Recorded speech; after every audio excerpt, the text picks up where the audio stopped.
We have here verse 22 of the 5th chapter of the Gospel of John.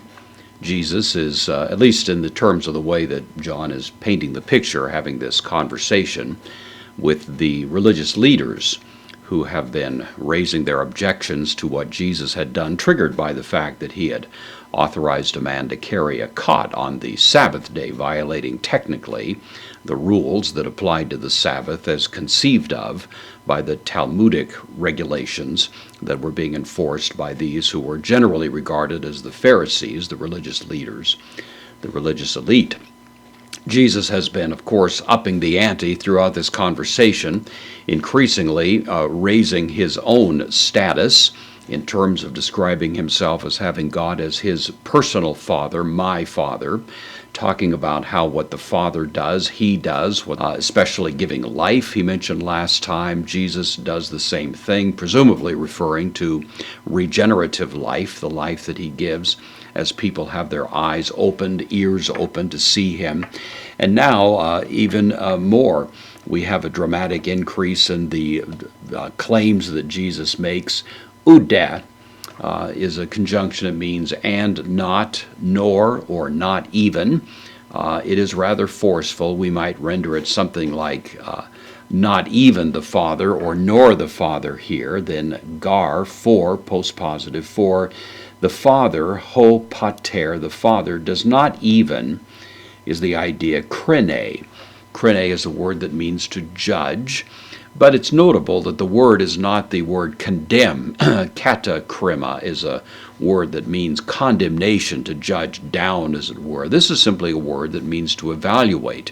And the outcome could be conceived of as going either way, either an acquittal or a judgment of condemnation, either one. The word itself does not necessarily suggest one or the other. But the point here is the Father is not the one who is judging udena. Udena is a pronoun. It means nothing. It's neuter here, so actually it's very broad. The Father is not judging anything at all. The implication, of course, the point is that he's not doing so apart from the Son. The Son is the one who is entrusted with judgment, and that's essentially what Jesus says here. Allah, strong conjunction. So the Father does not judge anything, but strongly tain chrisen, the same word. This is the accusative. Tain chrisen pasan, but all the judgment, accusative. Dedoken. This is from didomi, I give. This is the third person singular perfect active indicative. And here it is suggesting something that has been given to the Son and remains given to the Son. The use of the perfect tense, of course, suggesting that. To huio, the Son, in the dative case, the indirect object. So the direct object, all judgment is given to the Son.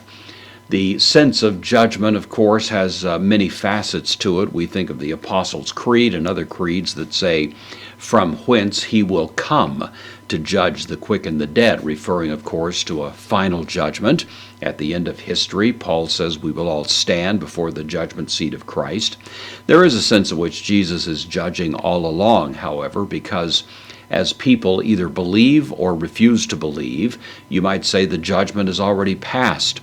Jesus says elsewhere, if a person doesn't believe, then the wrath of God is already hanging over their head. There is a kind of judgment connected to the Son that's taking place constantly based on how people are responding to him. So the idea that Jesus comes into this world and there is a judicial aspect to his ministry in which people are divided, and that division will be made consummate, made complete and permanent and eternal in the final judgment, but is happening in a sense all along, seems to be packaged in what Jesus is saying here.